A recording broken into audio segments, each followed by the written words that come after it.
Et si nous le faisons de la manière la plus fervente qui soit, nous sommes sûrs que ce n'est plus nous qui faisons les choses, c'est Dieu qui fait les choses en nous. Et c'est lui donc qui prend possession de tout notre être et accomplit ses propres œuvres. C'est ça le miracle de la vie en Dieu. Et Jésus nous demande simplement, frères et sœurs, écoute, écoute, ouvre ton cœur et laisse-moi venir prendre possession de toute ta personne pour tout accomplir à ta place. Car tout est accompli sur ma croix. Et aujourd'hui, frères et sœurs, très rapidement, nous allons parler de la deuxième heure. La deuxième heure de la passion de notre très saint Seigneur, qui va suivre immédiatement la première, naturellement, et qui va comporter des traits essentiels de ce qu'est la vie spirituelle. Les traits essentiels qui constituent la vie spirituelle en propre. Dans la deuxième heure, selon ce que Jésus montre à Louisa et à bien d'autres saints, Jésus va se séparer de sa très sainte mère et prendre la route du Cénacle.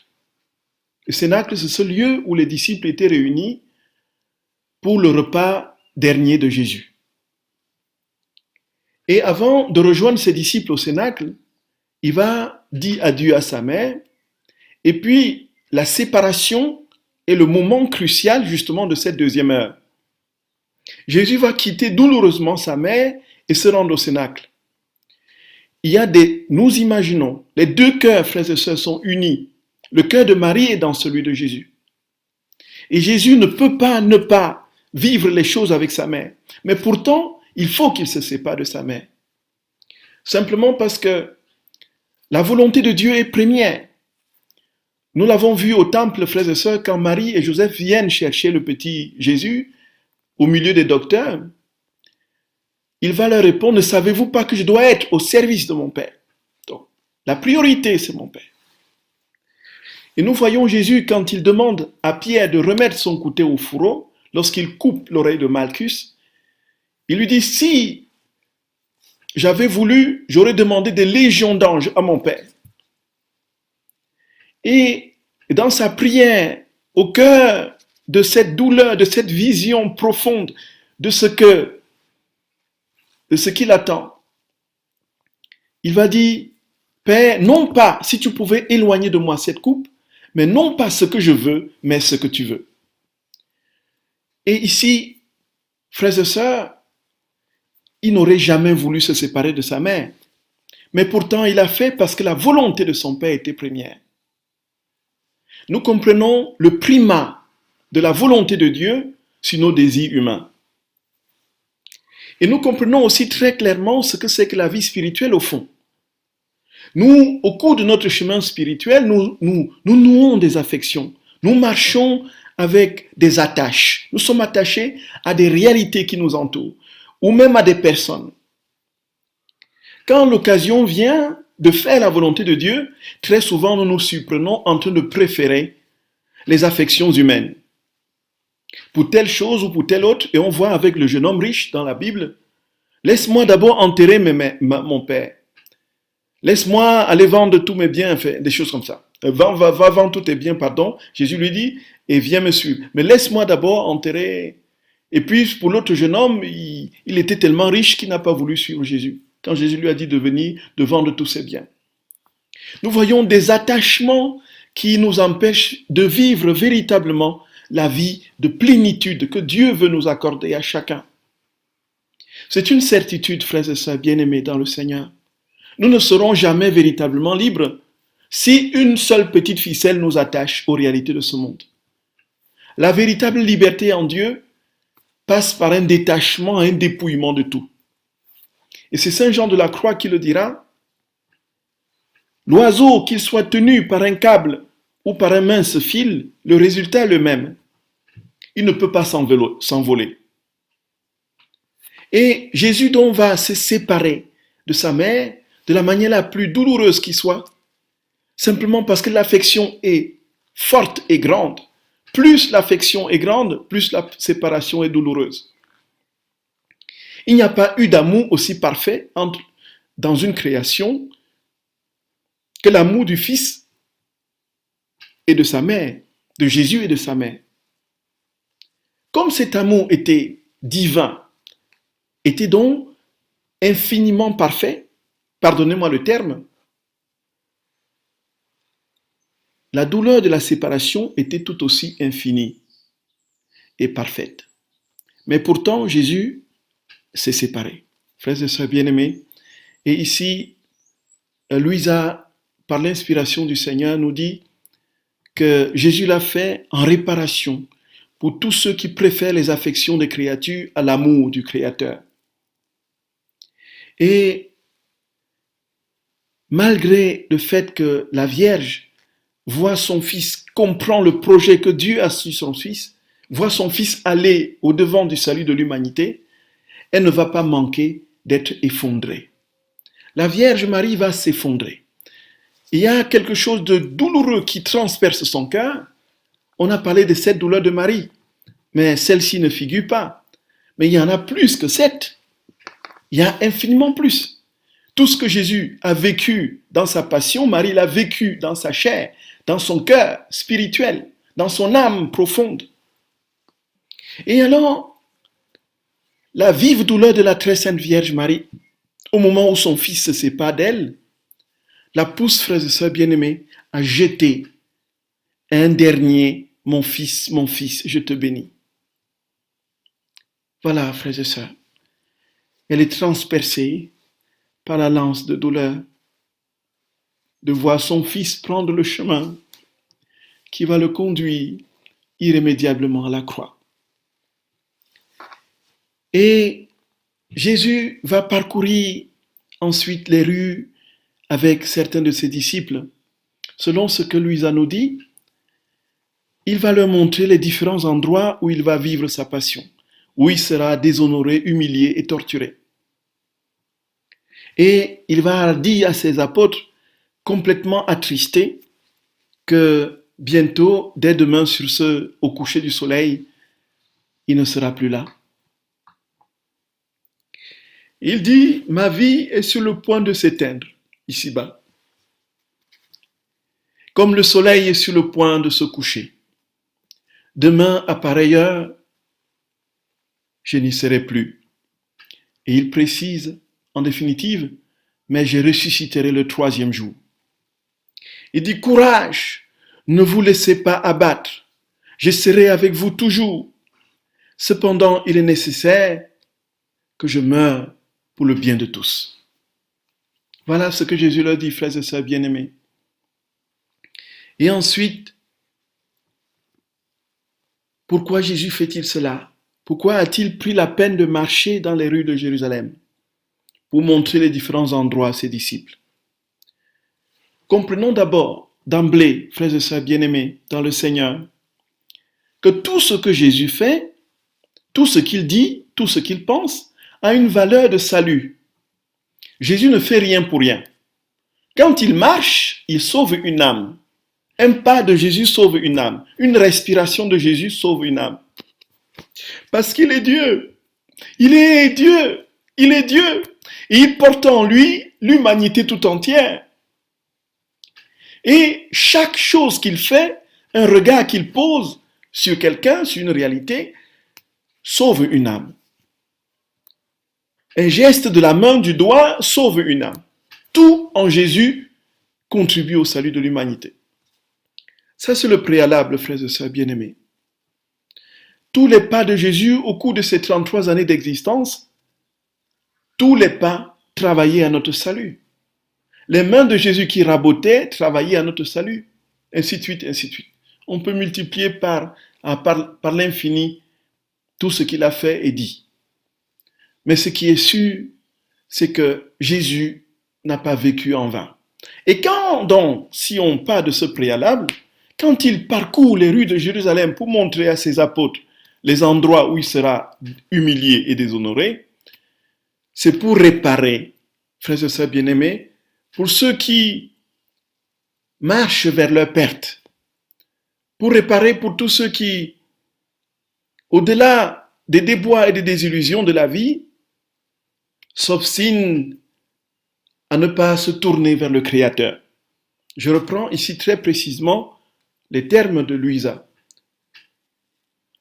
réparant pour ceux qui, en dépit des déboires et des désillusions de la vie, s'obstinent à ne pas se tourner vers leur Créateur. Frères et sœurs, ensuite, il offre ces derniers pas pour toutes les personnes qui sont en fin de vie. Jésus marche une dernière fois pour donner la vie éternelle à ceux qui vont quitter ce monde. Mon Jésus d'amour, nous te remercions de tout notre cœur. Nous te bénissons pour tant d'amour.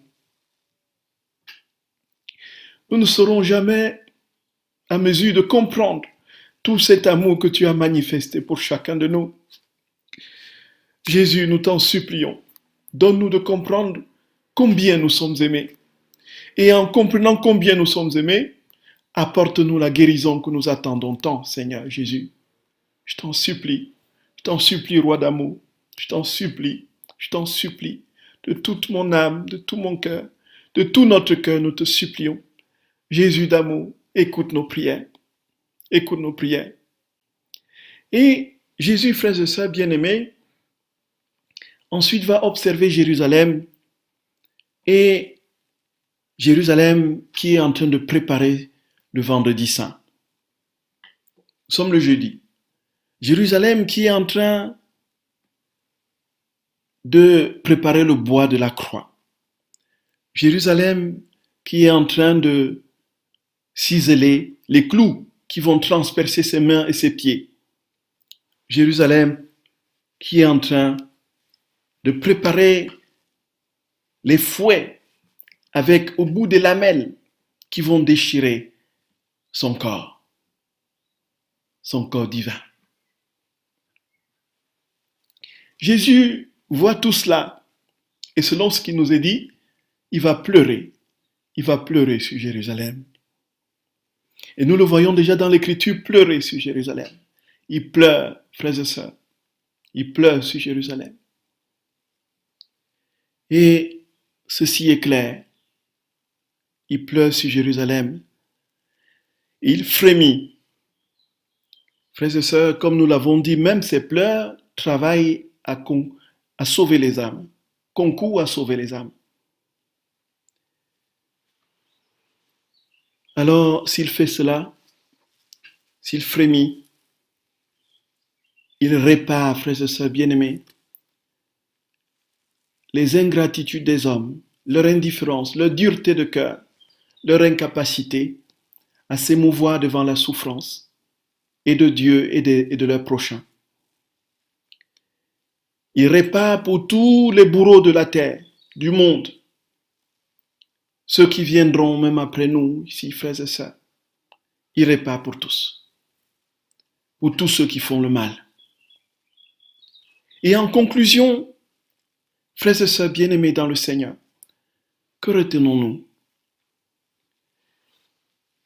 Nous pouvons nous poser la question, et c'est la question que pose Saint Annibale Maria di Francia à la fin de la deuxième heure. Est-ce que nous savons privilégier Dieu par rapport à nos attachements humains? Deuxième question, frères et sœurs, est-ce que sur un plan purement spirituel, nous avons l'objectif unique de correspondre à Dieu plutôt que de nous fondre dans ce qu'il nous donne de percevoir de lui? Pour dire les choses plus simplement, est-ce que nous nous attachons à Dieu et à lui seul et ne cherchons que son intérêt? Ou bien nous attachons-nous à ce qu'il nous donne et qui nous complaît et qui nous plaît? Dans la vie spirituelle, est-ce que nous ne sommes pas très souvent attachés à tout ce que nous ressentons, à nos affections profondes, même quand nous prions? Et si jamais cela disparaît, est-ce que nous ne serons pas en panique parce que nous ne sentons plus Dieu, nous ne sentons plus ses affections, ses tendres embrassements, nous ne sentons plus ces effluves d'amour couler dans nos âmes? Est-ce que nous serons véritablement en capacité de dire Dieu seul compte, même si je suis dans la sécheresse absolue, et que Dieu est là, et que je marche désormais par la foi? Nous sommes là à l'école de Saint Jean de la Croix, un grand maître du Carmel. Et non seulement cela, frères et sœurs, c'est ce que Jésus nous enseigne. Luisa Picaretta reçoit quelque chose de particulièrement puissant de ce qui était déjà en germe chez les saints. Et ceci pour nous dire que notre affection, notre affectivité n'est pas ce qui compte. Je peux prier et ne pas sentir Dieu, cela ne veut pas dire que Dieu n'est pas là. Il est même parfois plus là, plus présent que lorsque je le sens parfois. Et on peut le comparer à tout ce qui se passe autour de nous. Les lois physiques nous le disent. Ce qui est extérieur à moi, c'est ce que je perçois, c'est ce que je sens au fond. Ce que je ne sens pas est déjà imperceptible. Il est en moi très souvent. La preuve, c'est que nous ne sentons pas le sang couler dans nos veines. Nous ne sentons pas très souvent le battement de notre cœur. Pourtant, il y a toute une activité. Nous ne voyons pas et ne sentons pas toutes ces cellules qui sont dans notre corps. Tous ces micro-organismes, ce microcosme vivant que nous portons dans notre corps mortel. Il y a toute une vie à l'intérieur de nous, des milliards et des milliards de cellules, des circulations et en n'en plus fini, des globules blancs, des leucocytes et ainsi de suite. Les globules rouges, ne parlons pas, je ne connais pas trop le corps humain, mais nous connaissons qu'il y a toute une activité intérieure que nous ressentons très peu, et même difficilement. Et on ne les sent très souvent que lorsqu'on est malade. De même, spirituellement, frères et sœurs bien-aimés, quand nous sommes unis à Dieu, tellement unis à lui, la perception sensible devient secondaire. Elle disparaît même au fur et à mesure. Et c'est cela, frères et sœurs, que nous devons retenir. Et puis il nous dit aussi, pour terminer, est-ce que Jésus, j'ai autant de compassion dans le cœur que toi? Peux-tu me le donner? Peux-tu me la donner, cette compassion que tu as eue pour Jérusalem? Bref, pour tous ceux qui se perdent, pour tous ceux qui sont des bourreaux, pour tous ceux qui travaillent à combattre la vérité et l'amour. Est-ce que j'ai cette même compassion? Est-ce que je vis dans la divine volonté pour que tous mes pas, toutes mes actions, toutes mes pensées servent au salut de l'humanité? Voilà, frères et sœurs bien-aimés, les questions que nous nous posons en ce moment particulier. Que Jésus nous accorde sa paix profonde et que notre âme se repose en lui de la manière la plus douce qui soit. Soyez bénis, frères et sœurs bien-aimés d'amour. Que Jésus nous garde dans cette certitude qu'il est vivant éternellement et qu'avec lui nous avons la victoire. Que notre âme se repose en lui, dans cette paix profonde. Je vous embrasse de tout cœur, frères et sœurs d'amour, et à tout de suite pour le chapelet, les mystères lumineux du Saint-Rosaire. Dieu vous bénisse.